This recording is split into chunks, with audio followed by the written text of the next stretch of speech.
Hello and welcome to this FB Live program. I am Manish Samnani and I, along with my wife Malvika, we run a center called Soch in Gurgaon, India.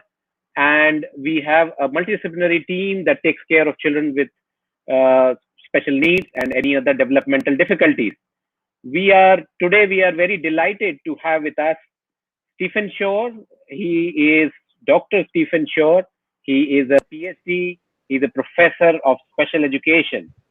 He is someone who is an autism advocate, someone who travels extensively throughout the world and spreads his own autobiographical way of knowledge, understanding about autism.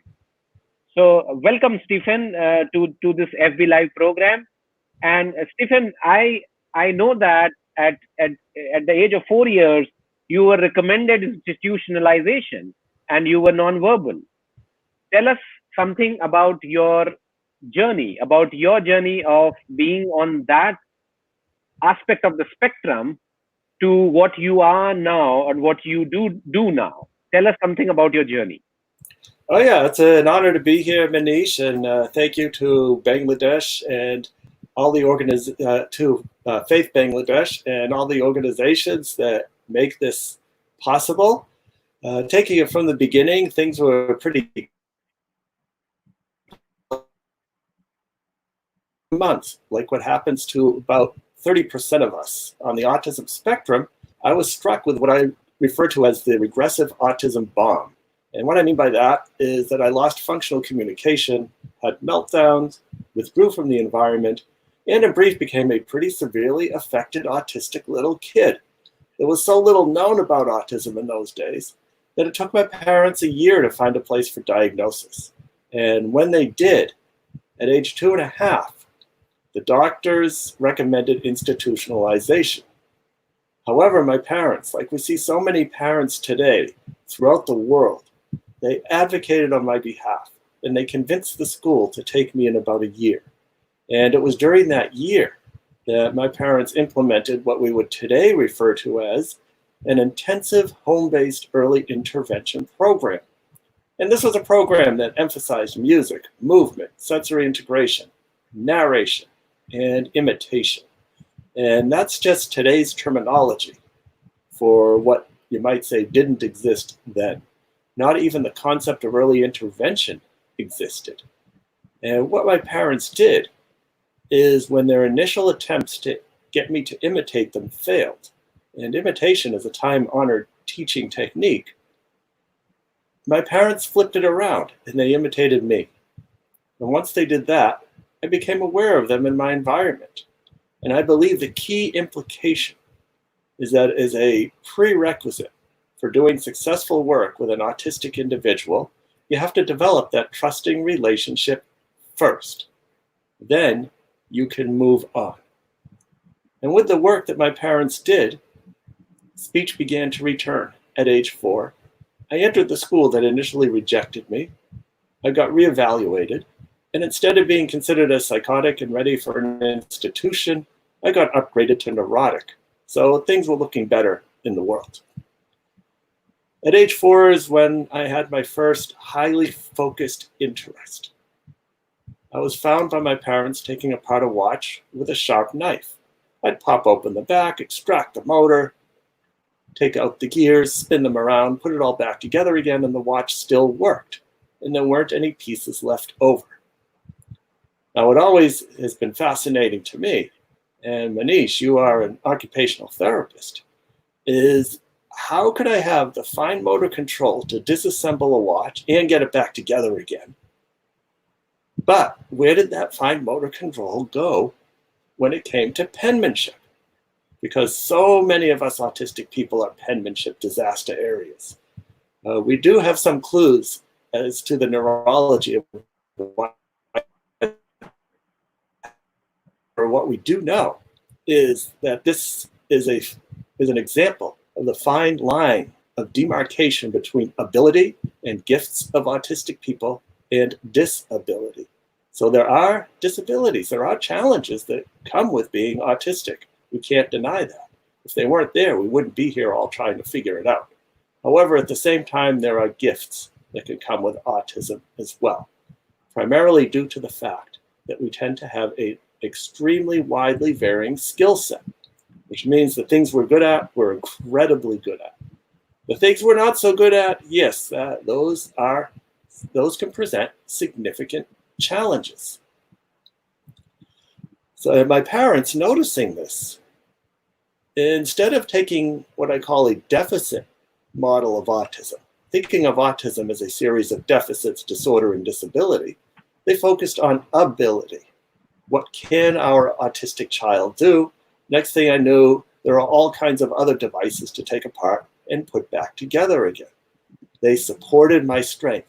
They recognized the ability, but at the same time, they were still cognizant that there were many challenges that I would need to overcome if I were to lead a fulfilling and productive life.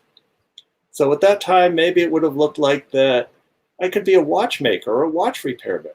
I certainly would have needed a lot of support in terms of communication, because speech was just beginning to come back at that time, and living as an adult.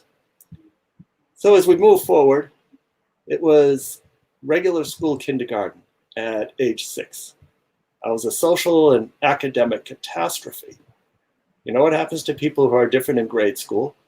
Fortunately, school systems have begun to realize that bullying is not a developmental phase that people need to go through, but something really needs to be done about it. Academically, I was about a grade behind in most of my subjects, all through elementary school.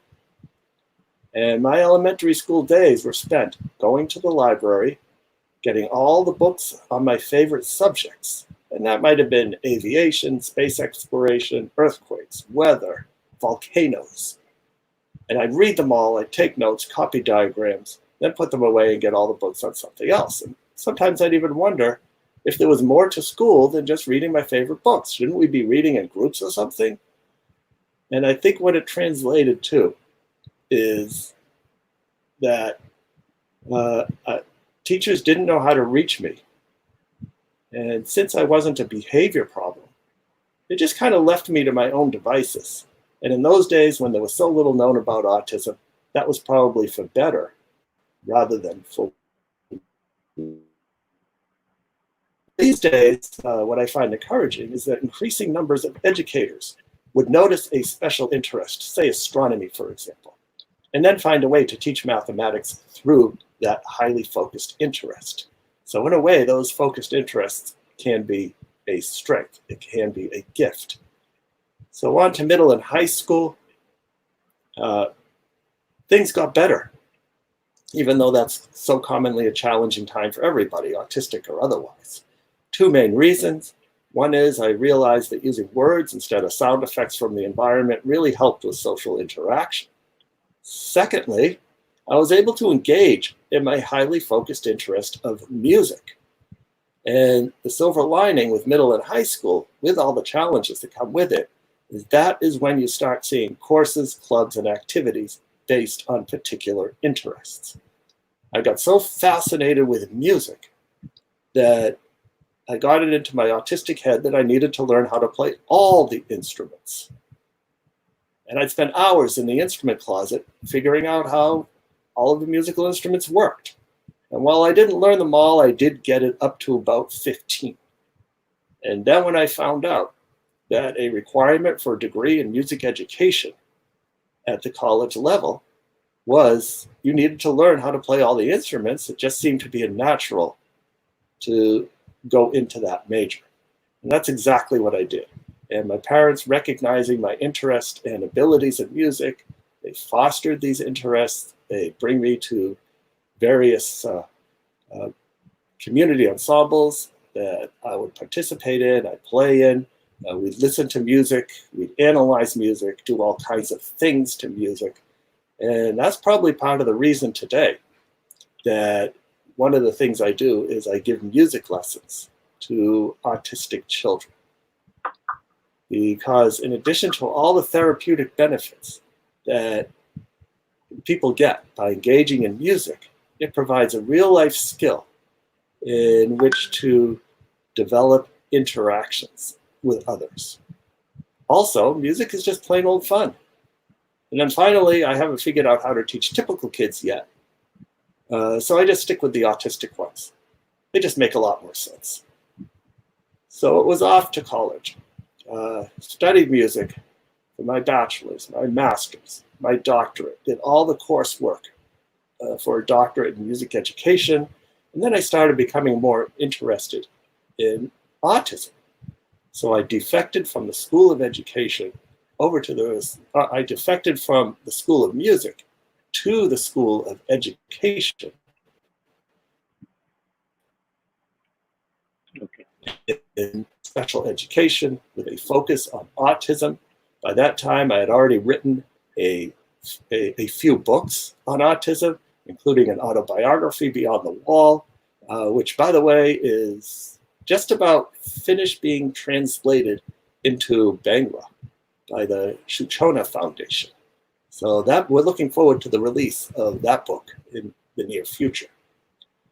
And now, if we look at today, I spend my time mostly, well, now with the pandemic, things have changed. But anyways, at least before the pandemic struck, I'd spend most of my time either at my university teaching or researching on issues related to autism and special education, traveling around the world to a total of 51 countries so far, talking about autism. I've been to Bangladesh, I think 4 times already. I've been to India probably a dozen times, many of those times with Manish, doing workshops with Manish, for Manish. I look forward to when the pandemic lifts and we can resume doing these workshops. I write about autism, my books on autism, publications in research journals, and various other types of articles, and then finally giving music lessons to autistic individuals. And right now with the pandemic, here I am at home with my wife, still doing my work, but now it's all emanating from home. So that's what brings me to where I am today to talk to you. Sure, that was amazing, Stephen, and it was a great, great story that many people will find it inspiring. Uh, so, like Stephen, you said that you have visited multiple times, Bangladesh also, India also, you have been visiting so many times. Over these period of your visits, you must have interacted with a lot of parents here as well. I'm sure you would have some overarching idea, something that would have come to your mind as an as a feel of the parents here. What is it that comes to your mind when you think about India and Bangladesh parents? What do you think are their specific areas of work to do, their strengths probably, or even their challenges? What have you felt as somebody who is somebody from coming from outside and joining us briefly? Have you been able to pick up few things? Yes, I certainly have. Well, first of all, it's been an honor to meet so many parents in India and Bangladesh who autism spectrum. And what I find is that whether it's India, Bangladesh, Russia, United States, Peru, Japan, Australia, or any number of countries, parents are all the same. And what I mean by that is that all parents desperately want to find a way to make life better for their autistic children. That is what they want to do. That's the overarching goal, every single parent. And that is so encouraging. What I've been seeing also, that's also encouraging over the past however many years I've been to both countries, India and Bangladesh, is an increasing amount of awareness of autism, greater knowledge of autism. We still have a long way to go. And that includes all of us. It includes me as well. We don't know everything about autism. Nobody has all the answers. However, by working together, we can come up with so many more answers. And it all begins with this firm foundation of awareness, which I consider as the first of what I call the 4 A's of autism. And it's this awareness where in the United States, we recognize that 1 in 54 people are on the autism spectrum. And what I tell educators is that if you don't have an autistic child in your class now, the numbers are going to catch up with you and you're going to have one in the next class. So we've got to learn more about autism. And it's this awareness of autism when we see it, when it's in our midst, at home, in school, in the community, in employment, that builds a firm foundation, a solid foundation for the idea of the second A, which is acceptance. And what I mean by acceptance is that we accept that the autistic characteristics that we have, it's a part of our personality. We can't erase them. They're here for life. It doesn't mean that we just let the autistic child not learn a reliable means of communication, let them have meltdowns, and in general have a very difficult time. We don't just say, okay, go be autistic, we accept you like that. But like with my parents, who provided the gift of accepting me for who I was as an autistic person, but at the same time realized that there were a lot of challenges to overcome if I were to lead a fulfilling and productive life. So what's an example of acceptance? That's when I see parents, educators, and others turning away from working against the characteristics of autism. And one example could be, here we have an autistic child who needs some help in math. He's not that good at it, at least as far as we can tell. The child's not motivated to do math. However, the child has a particular interest in using a flight simulator on the computer. And a way of working against autism and against the characteristic would be, okay, we have identified this interest in using flight simulators on the computer as a powerful reinforcer, so we can use that as a motivation. Do your math for the first 20 minutes, get a certain score on your work, and then you can play with the flight simulator for the remaining 10 minutes. Now, if we accept this characteristic, this highly focused interest, we would turn towards using that as a way, using the flight simulator as a way to teach mathematics. And there's plenty of math involved in airplanes related to distance and how long it takes and how fast they fly and all kinds of things. And in that way, the subject of math now becomes intrinsically reinforcing. And that's an example of accepting and working with. The third A. The third A is appreciation. And that is where autistic people are valued for what we can communicate, what we can contribute to society. And we're already seeing examples of that. And in particular, some IT companies, such as Microsoft, Apple, Google, SAP, and so many others, actively seeking autistic employees because they know that many of us can do things that either nobody else can do in IT, or at least we can do them much faster than others. And certainly, sure, there are going to be some challenges, but the abilities far outweigh the challenges. Now, whenever I hear about employment in IT for autistic individuals, I also ask the question, well, what about everybody else? Because it's only a minority of us who are IT geeks. It's a stereotype. It's a big enough group so that IT companies take notice and make a big deal and write about it. It gets publicity and all that's well and good. But my question is, what about us autistic people who have gifts in other areas, such as sports, music, writing, or just about everything else that you could think of? And also included in the everybody else category are those of us who need more supports in order to be successfully employed. And what comes to mind, two things come to mind. One is the organization that was founded by Joanne Lara called Autism Works Now. I've done many conferences with Joanne Lara, Manish. I know that you've had she and I over for a number of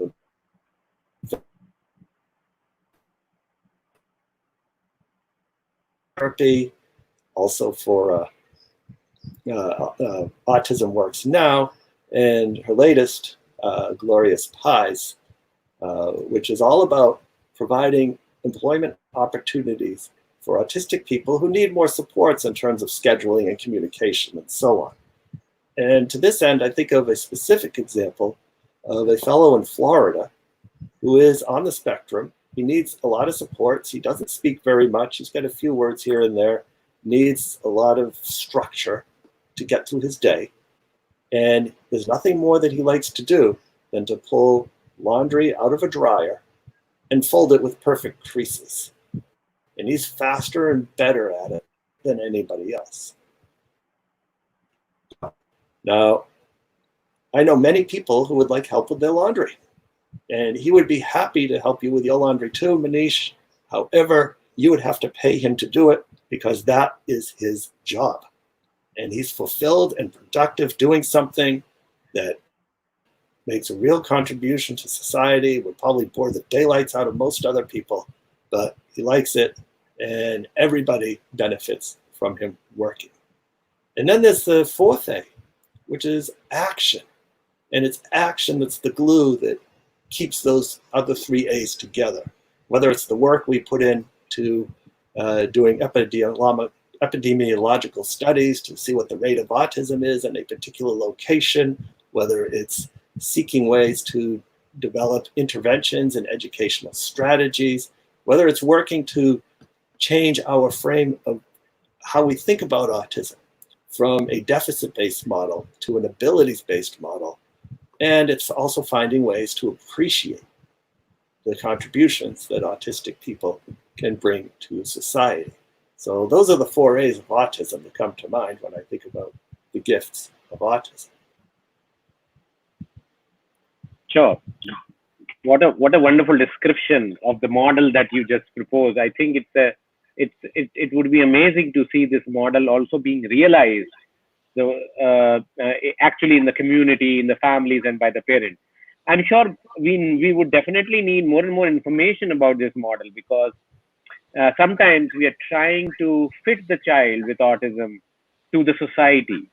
We're trying to fit him into the school. We're trying to fit him into the classroom. We're trying to fit the child to the curriculum, and not the other way around. We are still not trying to fit the curriculum to the child, but the child to the curriculum.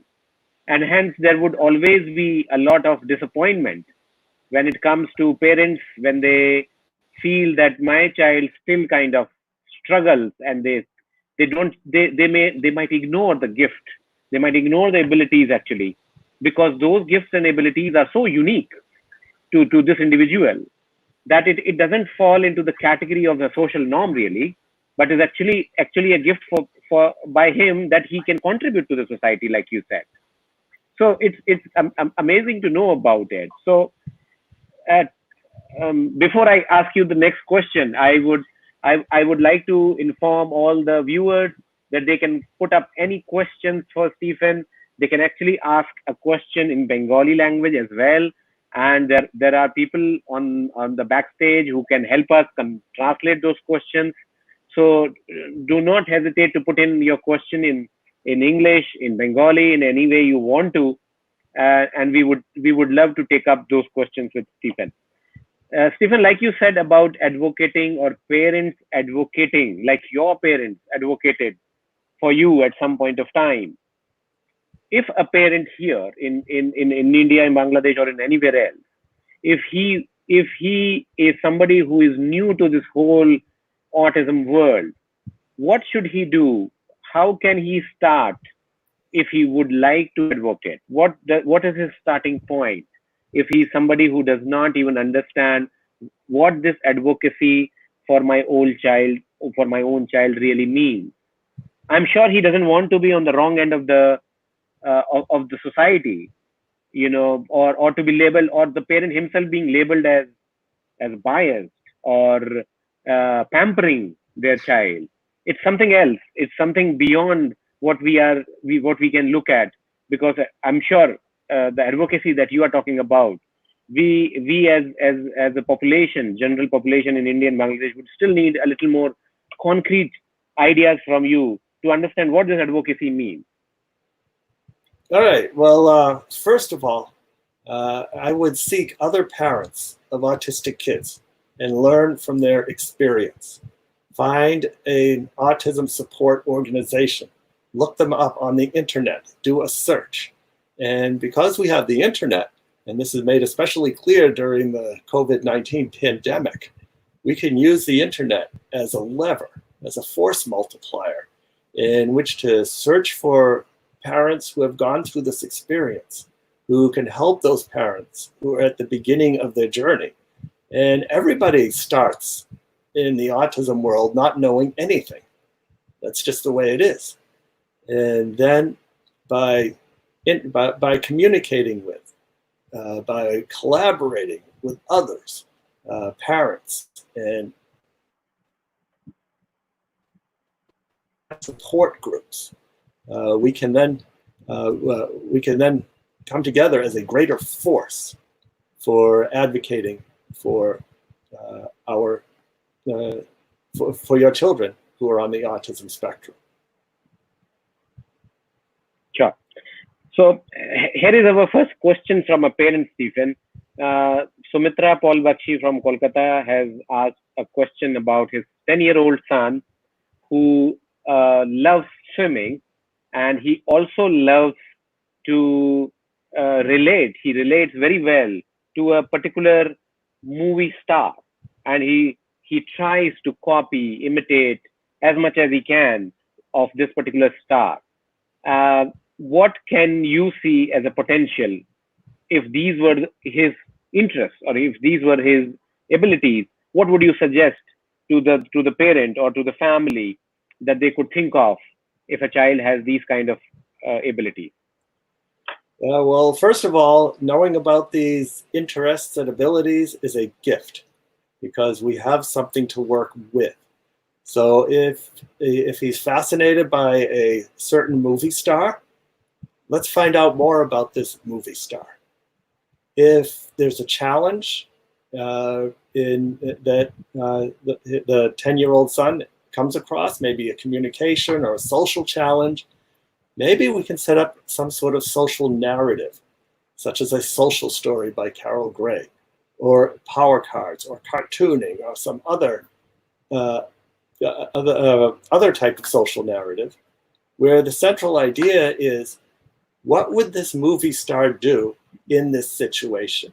And what are some suggestions that this movie star could have in order to better learn mathematics, in order to learn the concept that while we love to swim, and that it's a very good thing to do, that we can't swim all the time, and especially during a pandemic, this is not something that we could do at this time.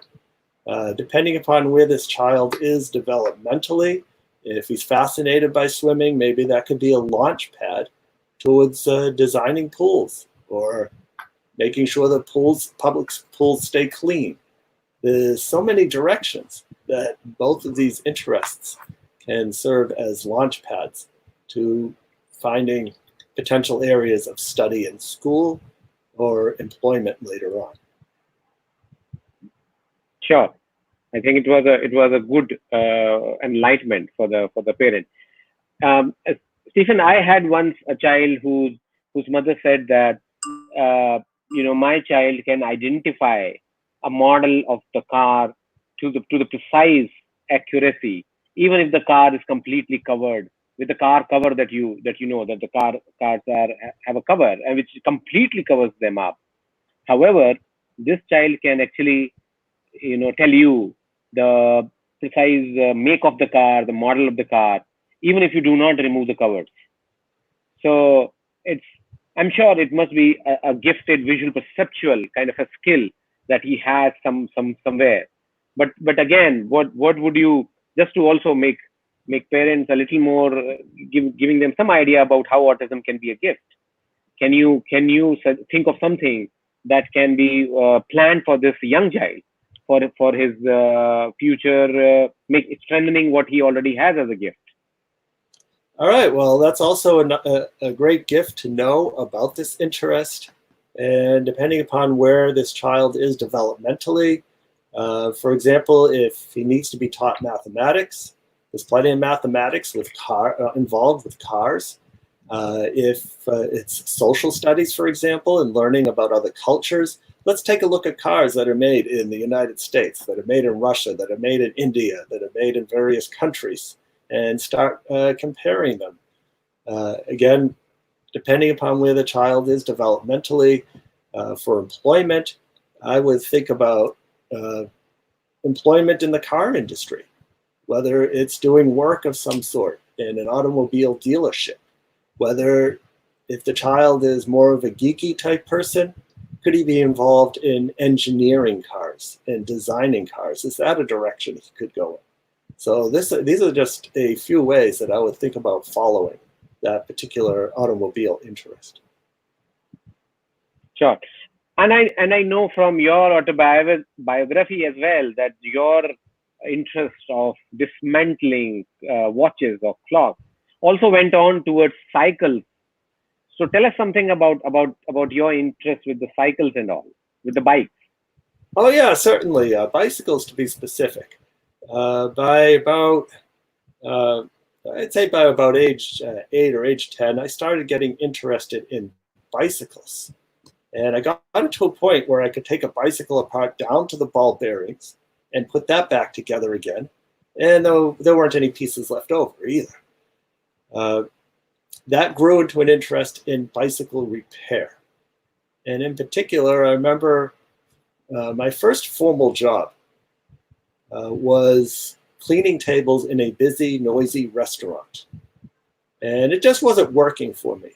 We didn't know much about sensory.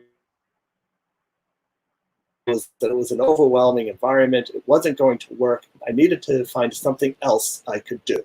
So I thought about my bicycle interest.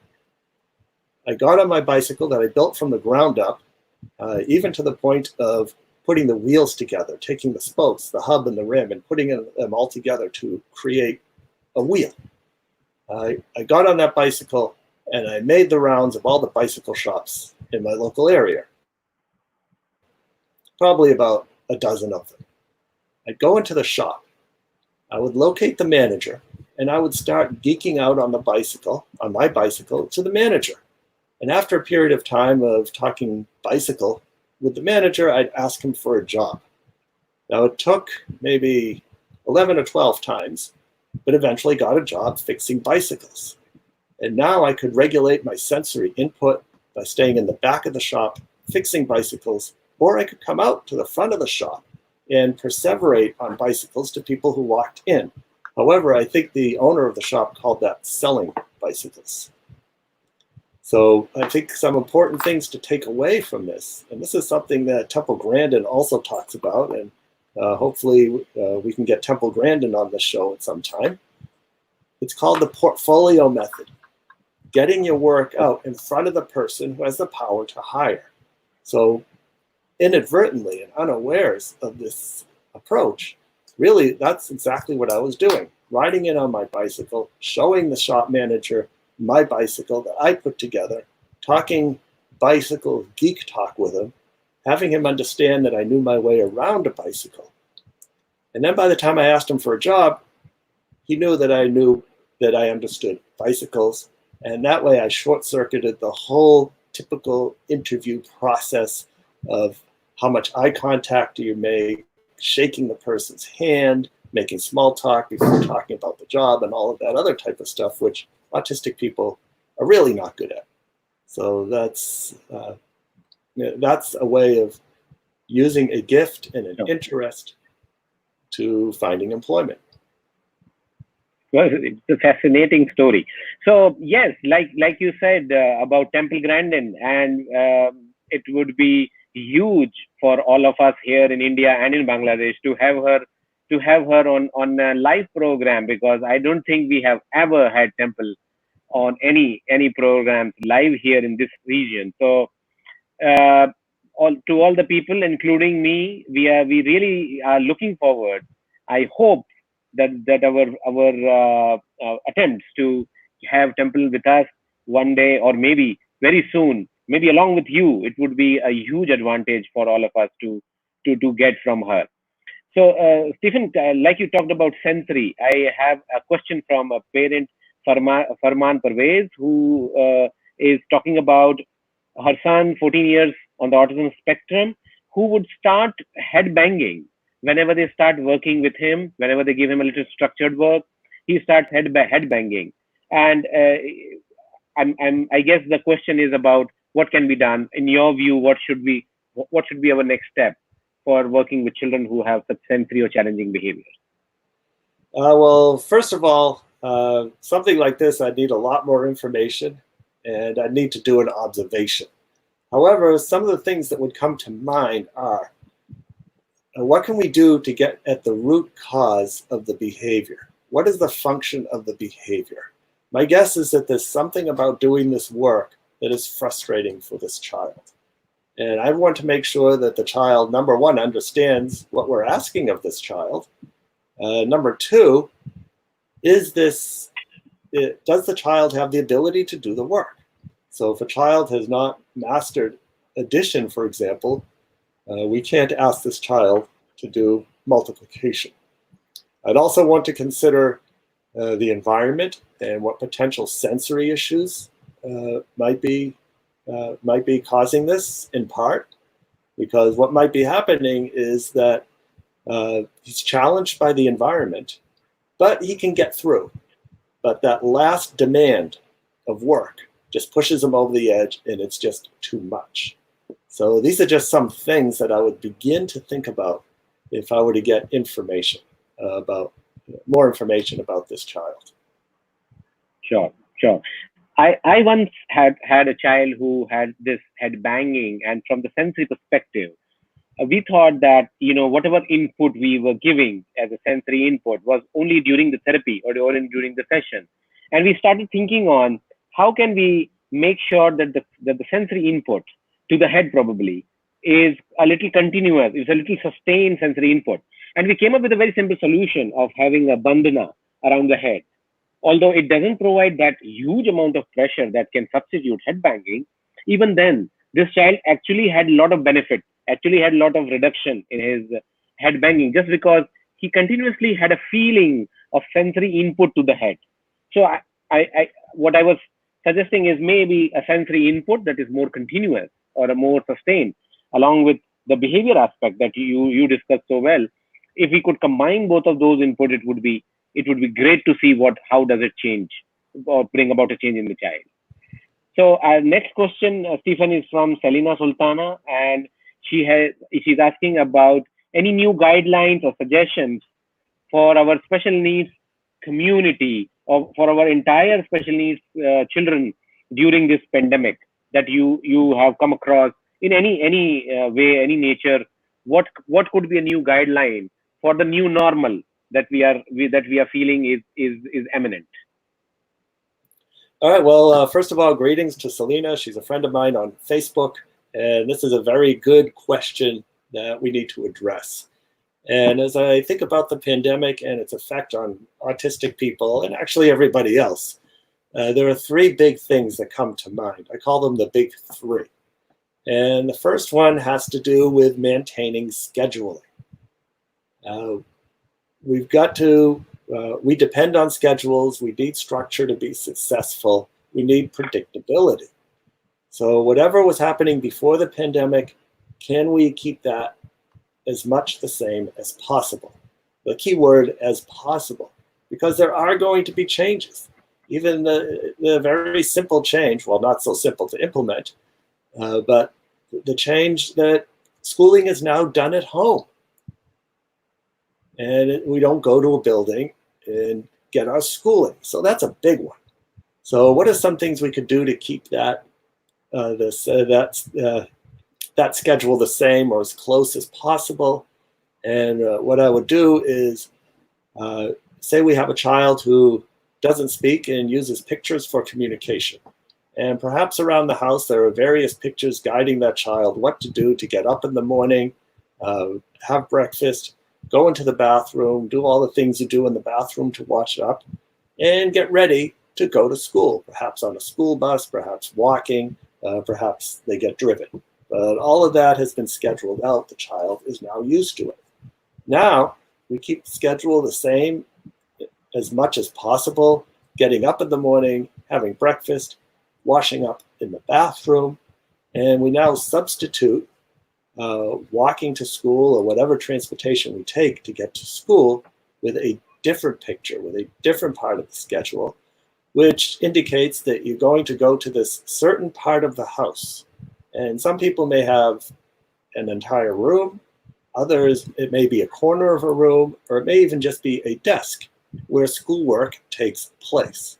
So we go to that desk, and that's where we do our schoolwork.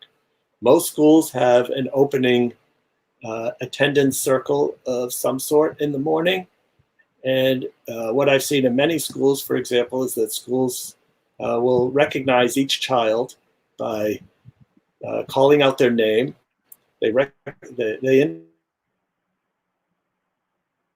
And then we move a picture of that child from a poster that it's attached to of a home, and we move it to a poster or a picture of school. The child is now in school. Now we can take that same idea and we still have a picture of the home. And now, instead of school, we have a picture of the part of the home, the corner of the room, or the desk where education is going to take place. And now the child is there, and that is where we're going to learn. We can also schedule snacks. There's usually a snack in the middle of the morning, lunch, and so on, and then reverse the whole thing when the school day ends and it's time to go home. So that's an example of keeping things the same as much as possible. The second of the big three is communication. We need to make sure that we communicate in the best way that the child understands. So for some of us, it's by the spoken word, just like we're talking now. For others, it's using pictures. Others, it's written words. Whatever that is, make sure we keep communicating in that way. And then the third way, the third of the big three, is self-care. And that's for Selena and for all the other parents out there. You have to take care of yourself so that you can be available to support your autistic child. So what that means is doing things that also renew and refresh you as well. And I know in India and Bangladesh, there's plenty of strategies that we can take from the study of yoga, meditation, breathing, simple things that can be done in maybe less than a minute, taking a minute break, such as breathing in and making a fist. And then when you breathe out, nice and slow, you stretch your hands out like that. And you do that 3 times, 3 nice, long, slow intakes and outtake, or breathe out, and that should calm you down. If you need a little bit more, then you can do the same thing. You breathe in and you breathe out. And there's many, that's one of just, I'm sure, thousands of techniques that you can take a little break for yourself. And those are the big 3 that come to mind. Another thing that comes to mind is often we think that our child is regressing during these times. Suddenly our child is engaging in various behaviors, self-stimulatory behaviors and whatnot, that they haven't done in years, and now they're going backwards. Reframe that to, this is how the child is coping and self-regulating during stressful times. And if you think of yourselves, what do you do when you're stressed out? And are you now having more stress during this COVID-19 pandemic? The answer is almost always yes.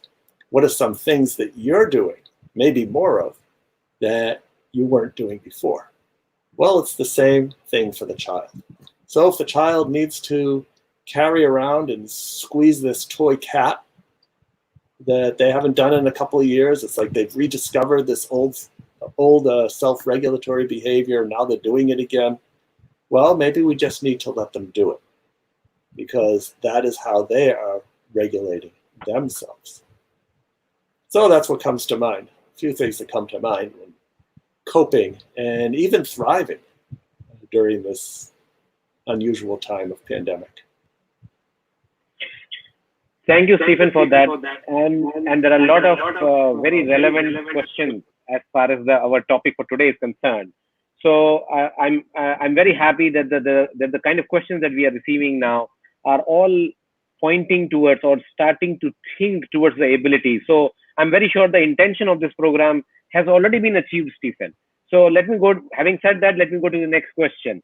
Ifat Jahan Chaudhary has asked that her daughter is 9 years. She loves scooter driving. She loves scooter driving, and she has perfected it. She went on to the next level, and she started doing scooter board, and she is now excellent in scooter board as well. And now she wants to know what could be a next step for a child with these kind of strengths. All right. Well, thank you for telling us about your child's gift of balance, which is good. Practitioners of the Miller method would be very happy to hear that, because practitioners of the Miller method, which is a developmental approach for supporting autistic people, surmise that autistic people tend to have poor body to environmental relationships. We don't always know where our body is in space. And if you don't know where your body is in space, and for example, how much force to use to accomplish a task, then that's going to make it very hard to communicate, to learn, and practically do anything. And occupational therapists, I know that you focus on these things a lot as well. So there's a lot of commonality between the Miller method and occupational therapy. So anyways, let's take this further. As a launch pad, is this something that the child could do more of in certain ways, such as riding a bike? Might they get interested in bicycle repair or skateboard repair, scooter repair, if their mind goes in that direction? Might the child want to get into something related to gymnastics? Once the pandemic lifts, we're not going to be suffering under this pandemic forever, even though it seems like we are at this point. Eventually, it will lift, we'll have a vaccine, and we'll have some way to work with it, and we'll get back to what they're calling a new normal. So these are some of the things that I would think of as a child who is eagerly riding skateboards and scooters and things like that. Sure, that's good idea. Another question which is very related to this one, and I'm sure, and we are free to say that you will have to probably think on the same lines, is from Panna Sakina, and she has asked that her son can do bicycle very well, and so what could be the next step for his son? She hasn't mentioned age yet, but yeah. So similarly, we could use the bicycle as a launch pad. And what about this bicycle? Does this child, for example, need help in learning subjects in school?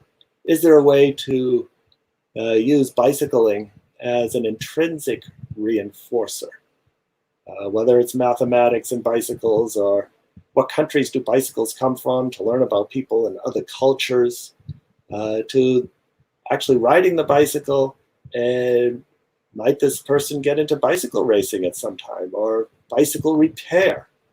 In India and in Bangladesh, there were many times when I've seen someone sitting at the side of the road, and clearly this was kind of like an ad hoc bicycle shop where they turn the bicycle upside down and fix a flat tire or do something else. So bicycle repair is also a good possibility. Sure. And this question, I'm sure you must have answered a couple of times before, and you would have answered in other parts of the world as well. Sujata Seth Hore has asked that her son, who is 9+ years, can tell the days of any dates of any given year within few seconds. I would like to know how to channelize this potential in a purposeful way. All right, well, this is a great skill that I've seen. As you said, Manish, there are many autistic people who have skills that are similar to this. I wonder how he is with mathematics in general. Jerry Newport, an autistic person, one of the first autistic people to start talking about they being autistic, like Temple Grandin. And he has a skill, he has this internal calendar as well. when you were born, and then he'd tell you what day you were born on, and also tell you how many seconds old you are. And he would be right.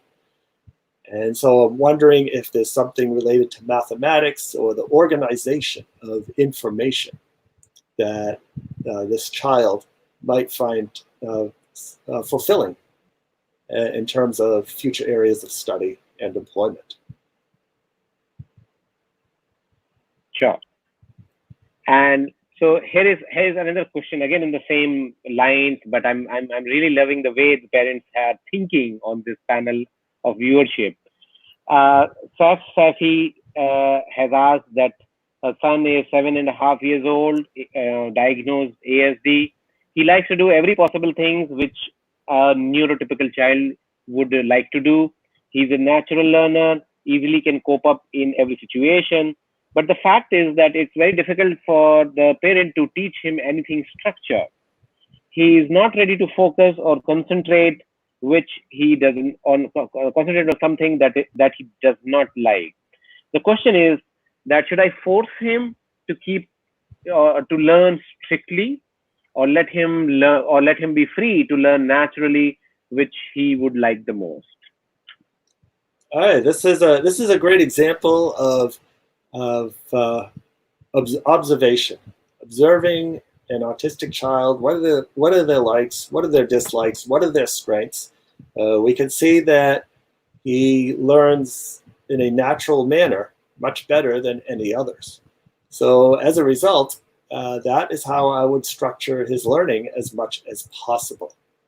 And at the same time, bit by bit, little bit by little bit, finding ways to insert tiny little bits of structured learning.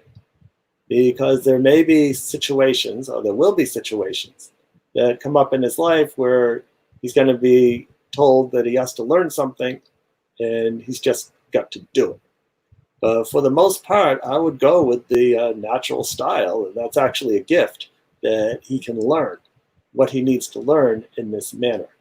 With autism, we have a diversity of learning styles, abilities, disabilities, and just about every other vector that we can think of. This huge diversity within the autism spectrum. Yes, and I'm sure, when it comes to structured learning, when it comes to these challenges of taking interest in the structured learning, there's one saying that I always like very much, that is always used for all the children with the diversity that we see, not just for the children with autism. And the saying about, if I cannot learn the way you teach, can you teach me the way I learn? And with that, I feel there is a lot of teamwork required between the parent, the child, and the educators to come together as a team rather than as someone who is delivering the structured learning, and on the other end is the person who is receiving the structured learning. So I feel that there's huge potential in every child, and it comes up in a way that we want to when it comes like a teamwork between the child, between the parent and the educator, rather than thinking of child as just as a young child who still has to receive a lot of information before he could have any say in what he would like to learn. So I'm sure that that's what you also meant when you said that the child can actually be taught in a very naturalistic way. And even studies have shown that the naturalistic learning might have much better generalization, much better way of transferring from one setting to the another when it comes to being with children with autism especially. And I'm sure you would have also got questions from children or from parents of children who would have said that my child is brilliant in structured learning, Stephen, and he is able to complete everything that is given to him in front of the table, in front of him as a task. He's wonderfully and the most compliant child in front of the therapist. And their question is the other way around. And their question is, how can I make sure that whatever he learns in the classroom, whatever he learns in a structured setting, he carries this information and learning, and he implements this information learning to an unstructured setting, such as when he goes into the community, such as when he goes to the school, such as when he goes to the mall. What would you suggest to another parent, hypothetically speaking, or putting up a question saying that my child is wonderful in structured learning, but let me tell you, he does not come across to other people or to the community. He doesn't come across as someone who really knows anything. Whereas I know how he is, how wonderful he is in structured learning. How do you fill this gap when it is the other way around, Stephen? Yeah, that is a big challenge. And that is usually how I see that challenge taking place. An autistic person may do great in school. We may learn mathematics, specific ways of doing mathematics. But then when we're asked to make change at a grocery, to check to make sure we got the right change at a grocery store, or to generalize, that is where things tend to be difficult. So what that means is that for those of us who learn better, or perhaps exclusively through structured instruction, we need to find ways to generalize, to get out in the community. So for teaching mathematics, say for example, we have a mathematics problem, you purchase some goods that cost a certain amount, you give that person this amount of money, how much change do you expect to get back? And that person may be able to do that, do that problem fairly well. Well, let's take that out into the community and let's do it in real life. So what that means is wherever possible, taking what we learn and experiencing it in real life. Another example is, I think back to the Miller method. I've seen some strategies where they'll have a child sit down at a table and identify an object, which is a cup. Point to cup, point to cup. And the child gets really good at it, and they can identify a cup as differentiated, say, from a glass or a dish or some other object. Then we ask the child, get me a cup from the closet. And the child has no idea what's going on. Now, what would happen in the Miller method is that to teach the word cup is really a matter of teaching the concept of the word, of what a cup is. So there'd be all kinds of activities, such as filling a cup with water, spilling that water out into a barrel and making a lot of noise. Same thing with rice, pouring rice, stacking cups in saucers, putting cups away, hanging cups on hooks, taking a cup and giving it to another person, opening up a box, and taking out a cup and then hanging it up. And in that way, the person can experience really what a cup is and what it does. And what that also does is help the person recognize a cup in all dimensions. And what I mean by that is that there are some students on the spectrum who may recognize this as a pen. Turn it sideways, they don't know what it is.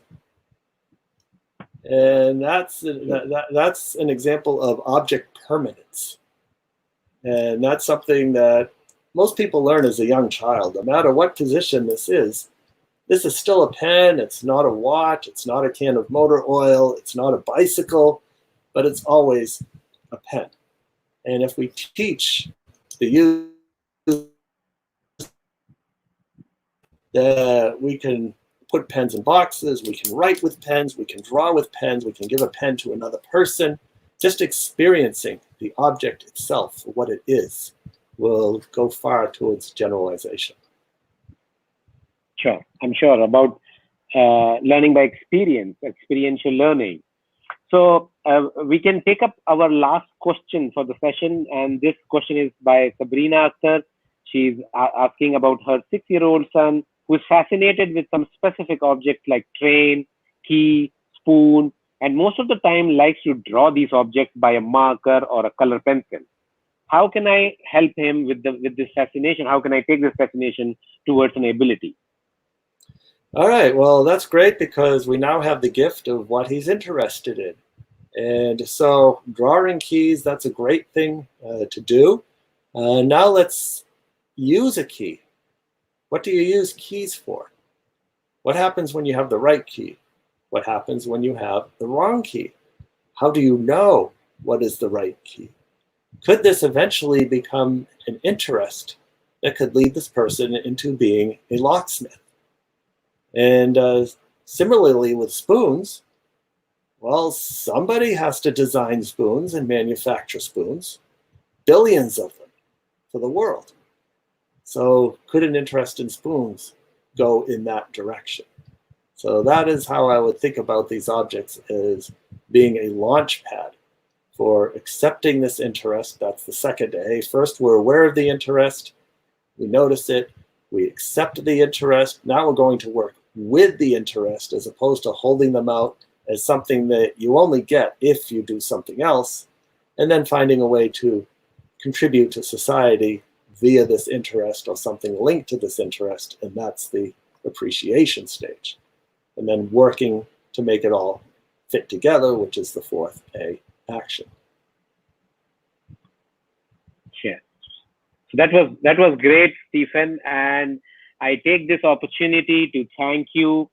And tomorrow, as you can see on your screen, we have tomorrow a neuropsychologist, Daniel Legoff, who is also an originator of the Lego therapy. And we will discuss with Daniel about improving social skills, improving social competence, about working with children using their self-motivation, using their intrinsic motivation rather than external instruction to help them come to the next level of social maturity. We'll talk about that in detail tomorrow. Be tuned and follow the program. I take this opportunity to also thank Miss Nilofer Apa, Rafikul, as our managing the technical aspect. And thank you, Stephen, from all of us here, the viewers, from me, and from the team of Faith Bangladesh. We are extremely grateful for having you with us for this 1 hour. And let's hope that we will have Temple and you again on the same platform very soon. That would be my honor. Thank you again. It's been a pleasure talking with you, Manish. I've been seeing a lot of messages flashing on this screen here by people I know, people who I've met. I see Aftab on there. It was great meeting you when I was in Bangladesh, and I look forward to when we meet again. And the same for everybody else. Thank you, Mr. Aftabuddin, for your compliments, and I hope this was a program that was helpful to the parent community. And we will be back tomorrow with the topic and with our another speaker, and we hope to see you there. Bye.